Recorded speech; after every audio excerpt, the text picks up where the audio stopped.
땅에 흘러 각 나라와 족속 백성 만방에서 구원받고 주 경배 드리네. 구원하심이 보좌에 앉으신 우리 하나님과 어린 양의 인도다. 구원하심이 보좌에 앉으신 우리 하나님과 어린 양의 인도다. 우리 보좌 앞에 모여 함께 주를 찬양하며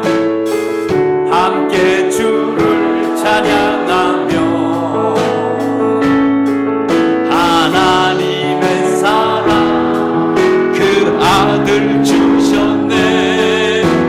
그의 피로 우리 구원받았네. 십자가에서 쏟으신 그 사랑 강같이 온 땅에 흘러 각 나라와 족속 백성 방언에서 구원받고 주 경배 드리네. 구원하심이 보좌에 앉으신 우리 하나님과 어린 양의 인도다. 구원하심이 보좌에 앉으신 우리 하나님과 어린 양의 인도. 구원하심이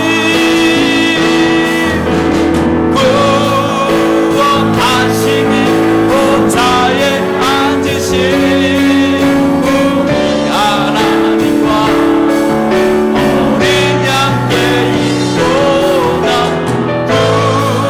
구원하심이 보좌에 앉으신 우리 하나님과 어린 양의 인도다.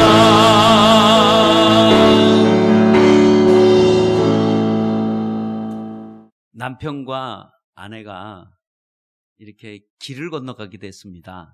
근데 길을 건너가는데 갑자기 남편이 막 길을 건너갔는데 때마침 달려오는 차가 브레이크를 꽉 잡으면서 창문을 열고 남편에게 막 얘기를 했습니다. 이 바보야, 앞을 좀 제대로 보고 다녀야지. 응? 그렇게 해서 하면 죽을라 그래. 이 바보 멍청아. 막 이랬더니 그의 하나가 가만히 다 듣고 있더니 그 남편에게 물어봤습니다. 여보, 저 사람 당신 아는 사람이야? 그랬더니 아니, 나 모르는 사람인데. 그러니까 그의 아내가 뭐라 그런지 아세요? 근데 당신에 대해서 왜 이렇게 잘 알아? 라고 얘기를 했다고 합니다. 예. 하여튼 오늘 우리에게 주님은 너무 우리를 참 잘 알고 있습니다. 우리 부분, 우리 순간, 우리 분초 너무 잘 알고 있다는 것 여러분 꼭 기억하시기를 바랍니다. 예. 어떤 글을 읽었는데 행복한 사람과 불행한 사람에 대해서 아니 구분을 해놨더라고요.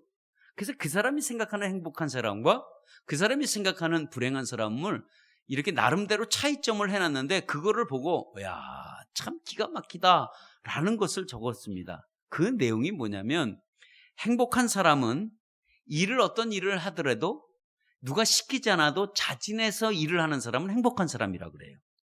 근데 불행한 사람은 일을 시키지 않았어요. 그러니까 모든 일을 하면 억지로 할 수 없이 그 일을 하는 사람은 불행한 사람이라고 그렇게 얘기를 합니다. 예.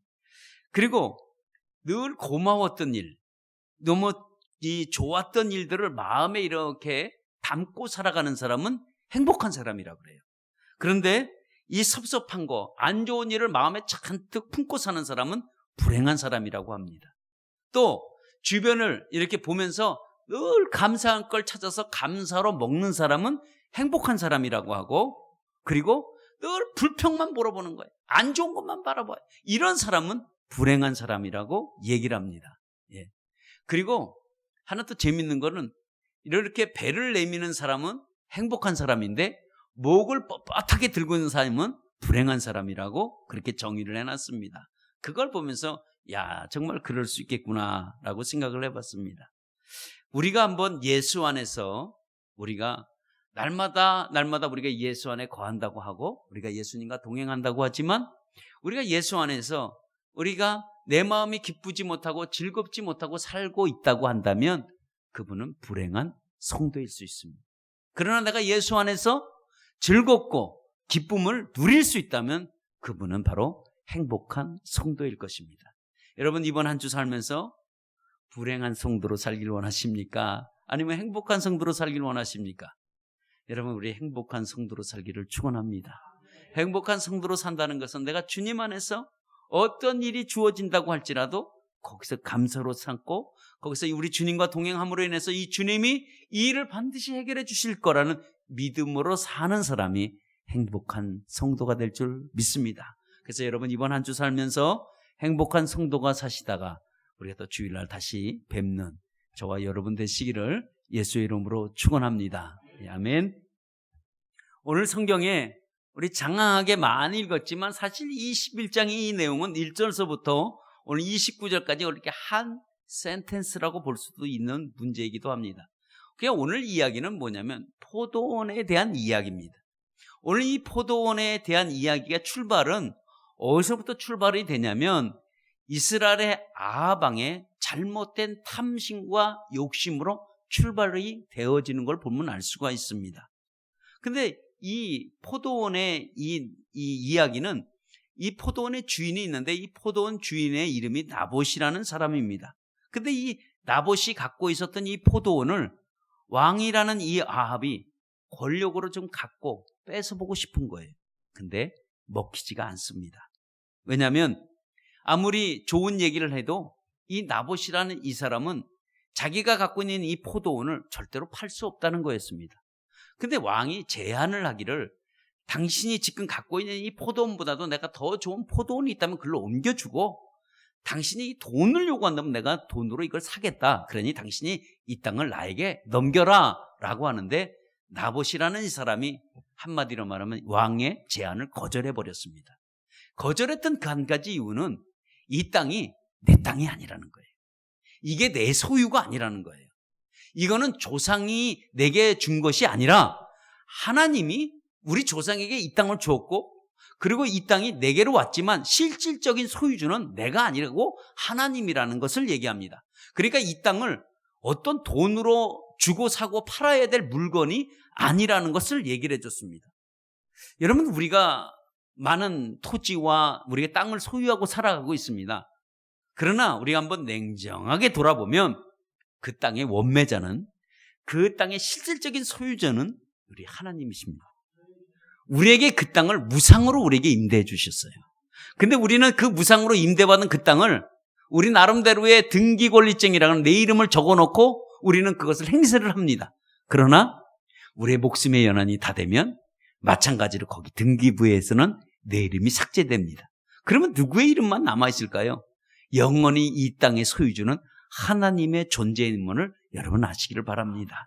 그래서 여러분 생명 다하기 전에 땅을 갖고 있다면 빨리빨리 팔아서 여러분의 많은데 유인한데 여러분 쓰시기를 바랍니다.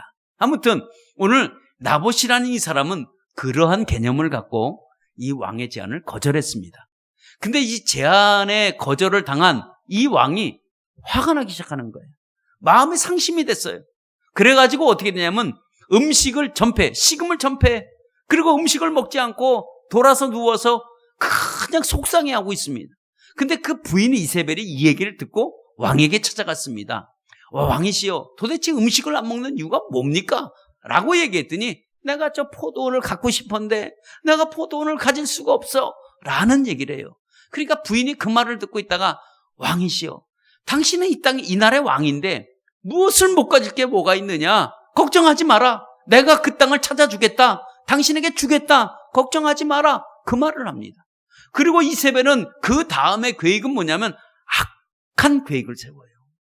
정말 주도면밀하게 계획을 세웁니다. 그래서 결과는 어떻게 되냐? 나봇이라는 이 포도원 주인을 죽여버려요. 계획을 세웁니다. 거짓 증인 두 사람을 세워서 그리고 성문 앞에 끌고 가서 돌로 맞아서 죽여. 변명 한마디 못하고 낙인, 잘못된 죄인이라고 낙인에 찍혀서 그만 죽고 맙니다.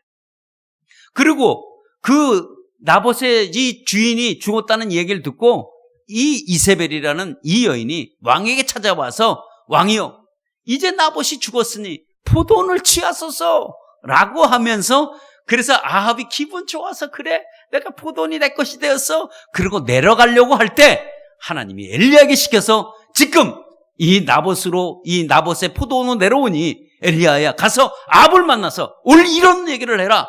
그래서 오늘 이런 얘기를 하는 얘기가 오늘 성경에 이 우리가 읽었던 주된 내용입니다.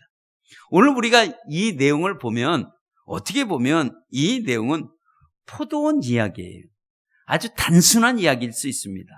어떻게 보면 왜 성경에는 구원의 역사로 이끌어가는 이 성경책에 왜 하찮은 이런 포도원의 이야기를 왜 썼을까 하는 거죠. 그러면 여기에 우리가 볼 때 하찮은 이야기고 정말 우리가 왜 이런 얘기를 썼을까라고 우리는 의아해할 수 있지만 하나님은 여기에 분명히 우리에게 전해주고자 하는, 우리에게 말씀해주고자 하는 뜻이 여기에 담겨져 있다는 거예요.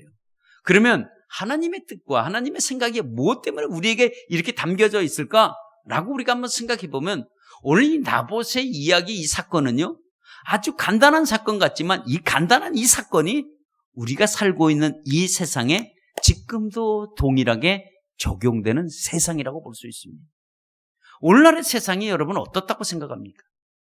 그때와 지금이나 별 차이가 없는 것이 오늘날에 흘러가는 세상 중에 하나인데 그 세상 이야기가 어디냐? 바로 욕심이 노예가 된 이 아합의 탐심이 오늘날에도 영향을 많이 끼치고 있다는 거예요. 그러니까 우리가 이 욕심과 욕망은 끊임없이 지금 이 세상 살고 있는 우리에게도 동일하게 적용되고 있는데 이 욕심과 욕망은 직위가 높던 낮던 있건 없건 간에 많이 배우건 못 배운 것 간에 우리들이 기본적으로 갖고 있는 이 욕망이 우리에게 다 있다는 거예요. 근데 이 욕망은 누구든지 다 갖고 있는데 이 욕망이 잘못된 탐심이라고 한다면 이것이 큰 문제라는 거죠. 근데 우리가 어떤 욕망을 꿈꿀 때는, 어떤 탐심을 가질 때는 이것이 잘못됐는지 잘 됐는지 모르는 상태에서 우리가 욕심을 가질 때가 참 많이 있습니다. 왜냐하면 우리가 어떤 걸 갖고 싶은데 그걸 갖지 못했다고 우리가 느껴지면 그걸 어떻게든지 그걸 가져보려고 하는 것이 우리 인간의 욕심이기 때문에 그래요. 그래서 이걸 못 가지면 오늘 아방처럼 병이 나버려요. 예. 그래서 이 인간의 욕심은 끝도 없고 한도 없다는 거예요. 그러니까 인간의 욕심이 이 정도면 됐을까라고 하는데 인간의 욕심은 이 정도가 없다는 거예요. 그럼 욕심이라는 게 뭘까요? 욕심이라는 것은 내가 갖고 있는 거에 대한 만족과 기쁨을 누리지 못하고 못 가진 거에 대한 그거를 아쉬움, 내가 저걸 가져야 되는데 못 가졌다는 거에 대한 어떤 그런 욕망이 불일 듯이 일어나는 것이 여러분 욕심이라고 얘기할 수가 여러분 있습니다. 그래서 우리가 여러분들이 갖고 있는 거에 대한 기쁨을 갖고 지금 사시느냐라고 하면 또 반대로 내가 지금 못 가진 거에 대한 아쉬움 속에 살아가느냐 한번 생각을 해보시길 바랍니다. 만약에 내가 지금 가지고 있는 거에 대한 것에 기쁨을 지금 누리고 있다면 여러분은 반드시 행복한 사람이에요. 근데 여러분들이 지금 내가 가지지 못한 거 아쉬움만 지금 잔뜩 가지고 지금 살아간다면 여러분 지금 불행한 사람 중에 한 사람일 수 여러분 있습니다. 예. 그러면 오늘 이 우리에게 욕망과 욕심은 무엇으로 우리가 결과로 나타나냐? 여러분 사실 이 욕망과 욕심은 반드시 패망의 결과로 우리에게 나타난다는 거예요. 예. 왜냐하면 욕심 때문에 사람을 죽이고 죽이는 결과가 나와요. 탐심 때문에 서로 가족과 가족들이 다툼이 일어납니다. 요즘 세간에 놔두는 모 그룹의 형제들의 싸움을 한번 보십시오. 그 싸움은 무엇 때문에 원인이 됐을까요? 그들이 갖고 있는 욕심입니다. 그들이 갖고 있는 욕망이에요. 더 가지지 못한 거에 대한 싸움입니다. 한 사람이 양보받고 이해하고 하면 얼마든지 할 수 있대. 그 사람들이 돈이 없어서 그렇게 싸울까? 아니죠. 돈이 없어서 먹고 사는 것 때문에 힘들어서 싸우는 걸까? 그게 아니고 더 가지려고 하고 더 많이 소유하려고 하는 그 탐심과 욕심이 뭘까요? 여러분, 그것들이 가족들과 이별을 만들고 남으로 돌아설 수밖에 없는 엄청난 결과를 여러분 초래합니다. 결국은 우리가 탐심과 욕심은 결과가 많이 나타나는데 그게 패망이라는 것을 여러분 우리 기억하시기를 바랍니다. 근데 하나님은 이러한 것을 그냥 모른 채 하지 아니하시고 하나님이 간섭하기 시작하는 거예요. 왜냐하면 이런 문제 속에서 하나님이 깊이 개입하십니다. 왜냐하면 하나님은 욕심으로 인한 악한 행위를 그대로 눈을 감지 않으신다는 거예요. 그래서 하나님이 오늘 엘리야를 통해서 아합에게 가서 이런 말을 해라. 그러면서 오늘 엘리야가 한마디로 줄이면 당신은 하나님 보기에 참 악한 행동을 했다. 그렇게 욕심이 많느냐? 지금 이 말을 하고 있는 거예요. 그러면서 얘기하는 것이 뭐냐면 엘리야가 어떻게 당신이 앞으로 죽을 것인가? 이걸 하나님의 말씀을 가감없이 그대로 전했습니다. 근데 이 말씀을 아합에게만 전한 게 아니라 아합에게 오늘 그 부인에 대한 것도 얘기합니다. 이세벨도 마찬가지라는 거예요.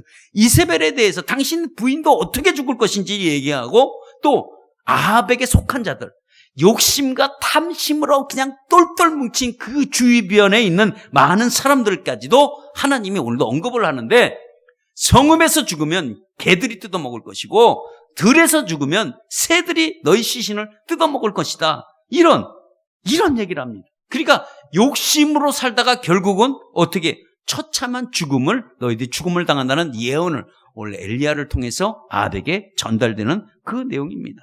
그러니까 하나님은 이 아합이 악해진 것은 어떻게 악해졌느냐? 여기 보니까 그거는 이세벨으로 통해서 네가 악해졌다고 얘기를 합니다.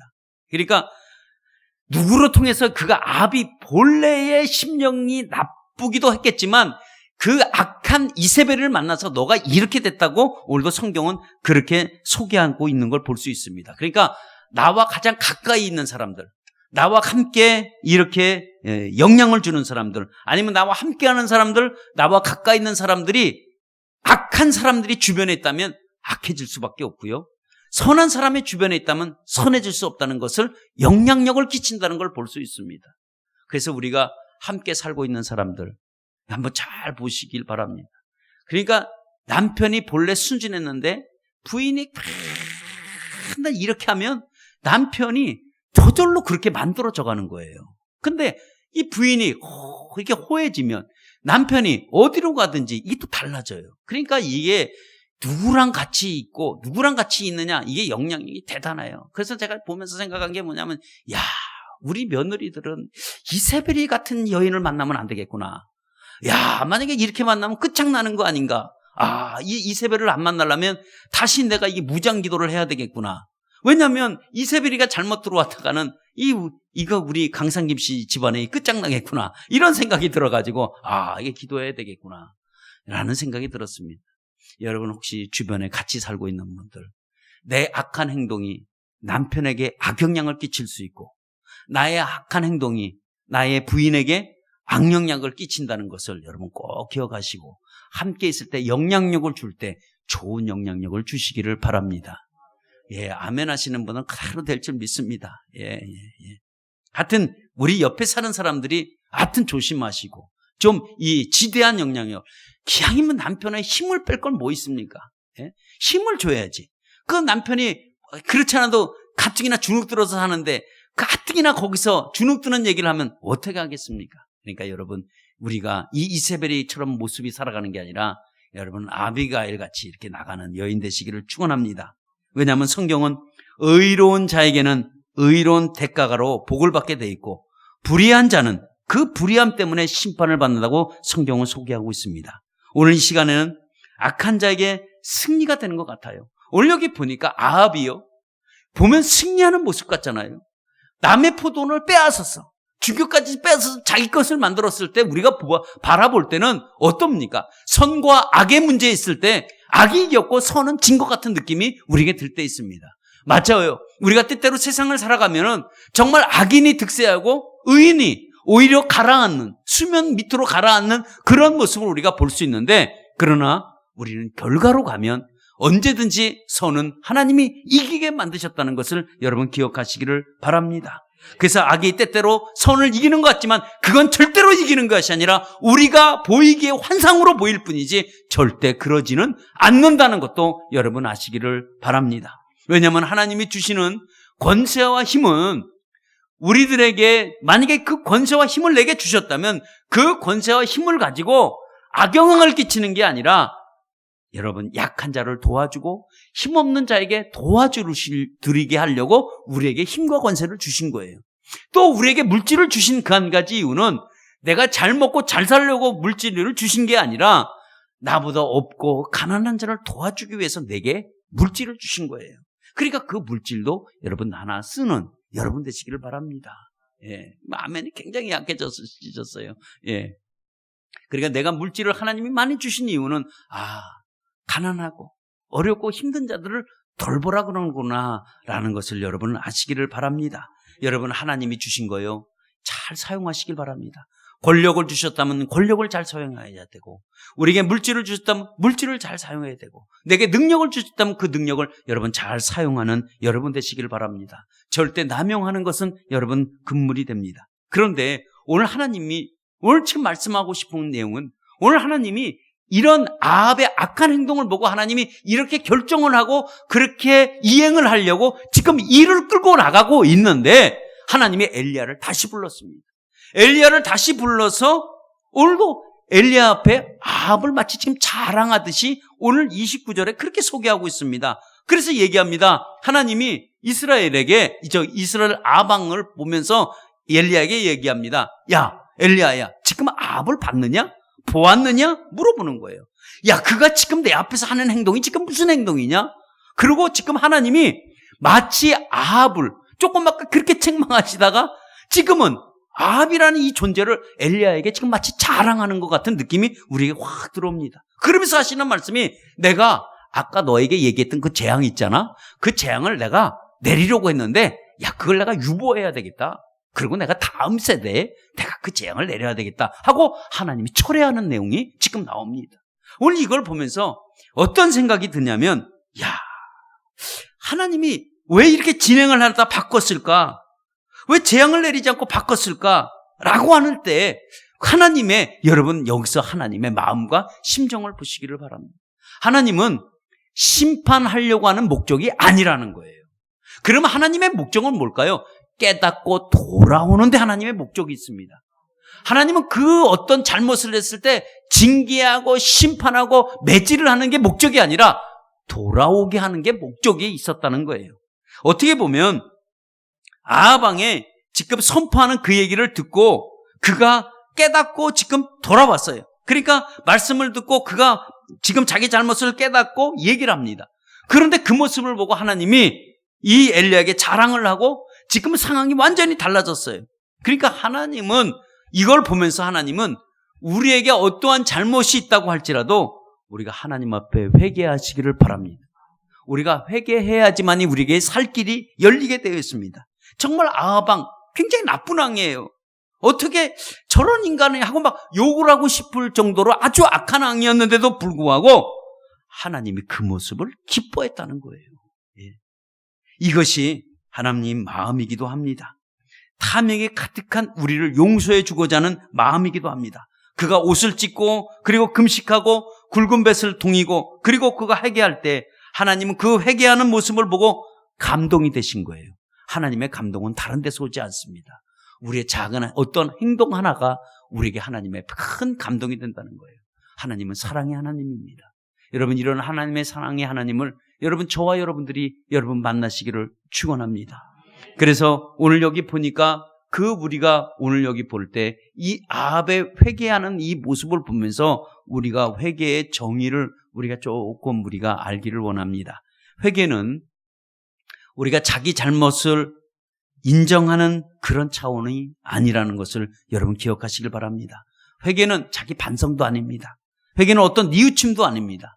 이 회개라는 단어는 히브리어로 슈브라는 단어인데 이 슈브라는 이 단어는 자기가 가는 길에서 하나님이 원하는 길로 들어서는 게 그게 회개라는 거예요. 그게 회개라는 단어입니다. 그러니까 하나님이 내가 있는 그 가는 길로 너희들이 와라 라고 했을 때 그들이 와야 하는데 올 수 있는 방법이 없는 거예요. 왜? 돌이킬 수 있는 방법이 인간 스스로에게는 없습니다. 다시 말하면 우리가 하나님 앞에 우리가 범죄를 하고 잘못을 했을 때 우리가 스스로 하나님 내가 정말 잘못했군요 라고 해서 우리가 하나님 앞에 돌아갈 수 있는 그러한 능력이 우리에게는 없다는 거예요. 여러분, 그래서 그 능력이 없으니까 우리를 어떻게 해야 되느냐, 우리 자신을 정말 이끌고 가셔야 돼. 다시 말하면 성령께서 내게 찾아오셔서 나를 확 이끌고 가야 돼. 그러니까 내 자신이 만약에 죄를 깨닫고 아우 내가 하나님 잘못했네요 라고 한다고 한다면 우리는 또 반드시 죄를 또 짓게 돼 있습니다. 또 죄를 짓고 또 죄를 범할 수밖에 없습니다. 그러나 주님이 찾아오셔서 나라는 존재를 다 끈을 묶어가지고 확 하나님 쪽으로 끌고 가는 이 모습이 여러분 이게 회개라는 단어입니다. 그 회개가 누가복음 우리 15장에서 잘 나타나는데 그것이 헬라어에서는 메타노미아라고 썼는데 이 말은 다른 말이 아니라 진리로 허리띠를 묶어서 확 끌고 가는 이런 뜻이기도 합니다. 그러니까 이걸 구체적으로 예를 들은 것이 잃어버린 양 한 마리를 얘기를 하고 있습니다. 잃어버린 양 한 마리는 99마리를 내버려 두고 양 한 마리를 쫓아가는 거예요. 여러분 이 목자의 방법이 이게 옳은 방법일까요? 틀린 방법일까요? 어떻게 99마리를 놔두고 잃어버린 양 한 마리를 쫓아가는 이 목자가 참 대단합니다. 근데 우리가 몰아볼 때는 목양 차원에서는 이게 틀린 방법인데 근데 이 목자가 양 한 마리를 찾아서 그걸 어깨에다 메워요. 어깨에다 메고 올 때에 하늘에서 기뻐한다고 그렇게 소개하고 있습니다. 그게 뭘까요? 여러분 이 방법은 다른 방법이 아닙니다. 가서 양 한 마리는 지금 벗어났어요. 목자 손에 벗어났으면 그 양 한 마리가 이 목자에게 돌아오질 못합니다. 돌아올 수가 없어요. 왜냐하면 돌아오는 방법이 안다고 해도 돌아올 수 있는 능력이 없어요. 능력이 없으니까 어떻게 해요? 목자가 찾아가는 거야.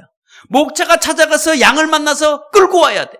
안 끌고 오면 돌아오질 않으니까. 그래서 그걸 끌고 돌아오고 어깨 미고 돌아오는 이 상태를 이게 회개라고 얘기를 하는 거예요. 그러니까 우리는 회개라는 차원이 내가 무슨 반성을 했다, 내가 무슨 양심을 가책을 느꼈다. 여러분 이게 회개가 아닙니다. 예. 만약에 우리가 후회하고 양심을 가책을 느꼈다고 한다면 여러분 우리는 그 상태에서 그거는 느낄 수 있지만 우리가 다시 또 범죄를 할 수밖에 없는 우리의 연약한 모습입니다. 그러니까 주님이 그래서 그걸 알고 양 한 마리를 찾아서 데리고 오는 거예요. 그래서 누가복음 15장 7절에 그렇게 소개하는 것이 죄인 한 사람이 회개하면 의인 99명이 회개하는 것보다 더 기뻐하다는 그 말을 하고 있습니다. 그러니까 회개는 깨닫는 차원에서 벗어나서 구체적인 행동으로 나와줘야지만이 된다는 거예요. 그러니까 주님 앞에 우리가 길을 잃고 헤매는 양들은 붙들어서 찾아오는 수밖에 없습니다. 왜냐하면 그들이 못 찾아와요. 그러니까 붙들어서 찾아오는 이것이 여러분 회개입니다. 그러니까 갈 길을 잃은 자에게 이것이 정말 참된 생명의 길이다. 이 길로 와라 라고 해서 이 길로 함께 끌고 오는 이 상태가 여러분 회개라는 거예요. 그러니까 여러분 우리가 회개할 때 뭐 울고 불고 땅을 친다고 할지라도 또 죄를 질 수밖에 없는데 성령께서 찾아오셔서 나를 확 끌고 가야 돼. 죄인의 자리에서 의인의 자리로 나를 끌고 가야지만이 이런 끌고 가는 이 상태를 여러분 회개라고 얘기를 합니다. 그러면 우리가 어떻게 되냐? 우리에게는 끊임없이 죄와 싸워야 돼요. 우리는 뭐 한번 죄랑 싸워서 이겼다고 해서 승리할 것 같죠? 아닙니다. 죄랑은 매일매일 우리가 싸워서 이겨야지 돼. 이게 지면 안 됩니다. 그러니까 이 죄는 우리에게 숱하게 유혹으로 밀려와요. 그러면 이 죄의 우리의 시작이 뭐냐? 사실상 죄의 시작은 욕망에서부터 우리가 시작됩니다. 여러분 그러면 우리가 한번 이 시간에 생각해 봐요. 우리가 갖고 있는 욕망은 무엇인지, 내가 지금 꼭 가져야 될 것은 무엇인지. 여러분 그룹의 그 두 형제의 피 터지는 그 싸움은 욕망의 시작이라고 한다면 여러분 탐심이 가득한 그 두 형제의 모습 속에서 정말 그들이 가야 할 길은 어떤 길일까요? 그들이 가야 할 길은 패망의 길밖에 없습니다. 여러분 서로 욕심을 내려놓기보다는 여러분 악한 마음으로 서로 싸우고 치고 싸운다고 한다면 그 죄의 결과가 결국은 실패로 가져온다는 사실입니다. 여러분 생각해 보세요. 아방은 채소밭 자기가 남의 멀쩡한 포도원을 채소밭을 만들기 위해서 온 가족의 불행을 빠뜨리게 만들었습니다. 남의 포도원을 빼앗아서 나에게 과연 유익할 것이 무엇인가 한번 생각해 보세요. 아합이 유익한 게 뭐가 있겠어요? 결국은 또 하나의 소유를 가진 것밖에 없습니다. 그러나 빼앗긴 자는 다 빼앗겨버린 거예요. 목숨까지 빼앗겨버린 겁니다. 여러분, 이 소유는 가진 사람은 기쁨을 누릴 수 있지만 빼앗긴 사람은 자기의 죽음까지 다 잃어버리고 만 겁니다. 여러분, 그렇다고 한다면 우리는 어떻게 할까요? 우리가 탐욕을 버리시길 축원합니다. 헛된 욕망 던져버리셔야 돼요. 안 버리고 안 던지면요, 그것이 계속 나를 찾아와서 끊임없이 나를 괴롭게 할 거예요. 나를 힘들게 할 거예요. 그러니까 우리는 어떻게 되느냐? 오늘 아합이 한 것처럼 늘 겸비한 자가 되시기를 바랍니다. 즉시 하나님 앞에 간구할 거, 꼭 계속 간구할 거 쌓아두면 안 돼요. 버리셔야 돼요. 그러니까 좋은 걸 쌓아두면 좋은 걸 결과를 맺어가지만 나쁜 걸 자꾸 쌓아두면 그것이 엄청난 진노로 쌓게 될 수밖에 없습니다. 아합이 그랬어요. 그러니까 여러분, 그들의 결과는 어떻게 될까요? 그런 결과는 여러분 패망이요, 그들은 심판일 수밖에 없습니다. 그런데 이런 원인이 그들이 어디서 생겼느냐? 그들이 끝없는 탐심에서 생겼다는 것을 여러분 아시고, 갖고 또 갖는 욕심이 아니라 이제 버릴 수 있는 욕심과 탐심은 버릴 수 있는 여러분 되시기를 바랍니다. 마찬가지입니다. 죄가 우리가 어디서부터 시작될까요? 우리는 본래 죄인으로 태어났지만 우리의 죄가 어디서부터 탁 건들면 시작이 되느냐? 우리의 마음에서 시작되는데, 이 마음이 소유욕부터 갖게 될 때가 참 많다는 겁니다. 여러분, 갖고 싶은 것보다, 여러분 만족한 것보다 더 얻으려고 하는, 이런 채우려고 하는 이 욕심이 끝없습니다. 그 중에 하나가 돈입니다. 돈은 어느 정도가 있으면 행복할 수 있을까? 돈은 어느 정도가 있어서 행복한 정도가 아닙니다. 아무리 가져도 모자르는 게 돈이기 때문에 그래요. 여러분, 어디 돈뿐이 아니라 우리가 갖고 있는 명예, 어떤 직위, 권력, 이것도 여러분 마찬가지입니다. 이런 것도 여러분 우리의 다 욕심에서 여러분 시작됐습니다. 예. 옛날이 아니죠. 얼마 전만 해도 성형외과는 여성들의 전용물이기도 합니다. 그런데 오늘날에는요, 남성들의 전용물이 이제 돼가려고 그래요. 이 대기업 다니는 남성 직원들이 보너스를 타면 보너스를 어디서 씁니까 하고 다 설문조사를 했는데, 그 보너스 드는 보니까 남자들이 거의 63%가 성형외과를 갖다 죽었다는 거예요. 그 남자들도 요즘 칼로 찢고 째고 다 이뻐지려고 그래. 그 요즘 젊은 남자들 보면 남자들이 다 비슷하게 생기지 않았어요? 예? 다 이게 쨌더라고. 다 성형을 한 거래요, 그게. 그러니까 대기업 다니는 사람 직원들, 사원들이 이제 아침에 문을 딱 열고 다 들어오잖아. 얼굴이 수위가 그래. 얼마 전 입사할 때는 잘 몰랐는데 지금은 얼굴들이 다 비슷하대. 왜 그랬을까요? 다 탤런트 정도, 누구 닮게 해주세요. 남자들이 보너스 타서 이제는 성형외과를 갖다 준대요. 이게 뭐로부터 시작했을까요? 다 탐심이에요. 욕심이에요. 이뻐지고 싶고 잘생기고 싶어지는 이것 때문입니다. 지방흡입 요즘 남자들이 더 많이 한다고 그래요. 여러분, 이게 다 헛된 여러분 욕망입니다. 물론 우리 예수 믿는 사람들, 여러분 우리도 참 조심해야 될 줄 믿습니다. 우리가 이세벨처럼 자기 유익을 위해서 남을 해치고 죄악을 자행할 때도 여러분 느끼지 못하는 사람들도 참 많이 있습니다. 여러분, 신문에 보도되는 내용을 보면 알지만, 여러분 신앙이 좋다는 사람들, 믿음이 좋다는 사람들도 여러분 이러한 욕심과 탐욕으로 인해서 얼룩지는 사건들이 참 많이 있습니다.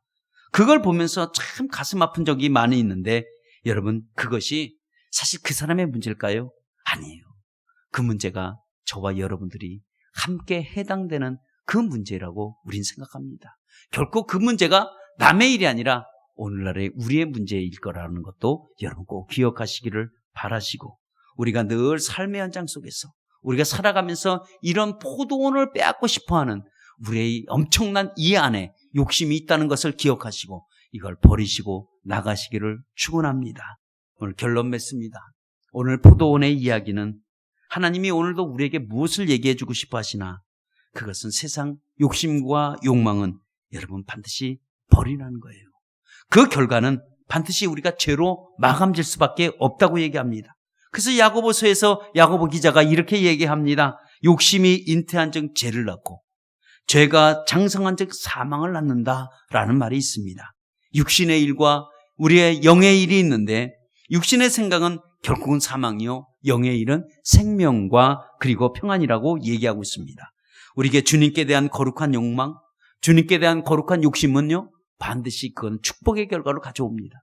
그러나 주님께 대한 욕망과 욕심이 아니라 세상에 얻고자 하는 욕망과 욕심으로 간다면 결국은 그것이 죄가 되고, 그 죄가 되면 결국 패망으로 가져온다는 이 사실을 오늘도 우리에게 소개하고 싶고 알려주고 싶은 것입니다. 여러분, 못 가진 자는 빼앗으려고 하고 가진 자는 안 뺏기려고 하는 이런 싸움이 아니라 우리는 어떤 마음으로 가느냐, 오늘도 우리가 주님이 주시는 거룩한 마음을 가지고 있는 거 나눠주고 없는 거 같이 도와주며 나아가는 저와 여러분 되시기를 바랍니다. 우리를 향해서 욕심내지 마라, 너무 못 가진 것에 대해서 너무 탐심 갖지 마라 라는 말씀과 같습니다. 예수님은 이 땅에 오셔서 다 거룩한 욕심과 욕망을 내던지고 우리에게 스스로 십자가를 지신 분입니다. 오늘도 그분을 생각하시면서 오늘도 우리가 갖고 있는 이 탐심, 이것이 반드시 죄로 가지고 온다는 것 꼭 기억하시기를 여러분 바랍니다. 오늘도 이 말씀 생각하시면서 우리 다 같이 한번 우리 통성으로 한번 기도하겠습니다. 하나님, 내가 무엇이 이렇게 갖고자 하는 탐심이 많은가요? 하고 여러분 한번 우리 이 시간에 생각해보며 말씀을 생각해보면서 우리 다 같이 함께 기도하도록 하겠습니다. 기도합니다.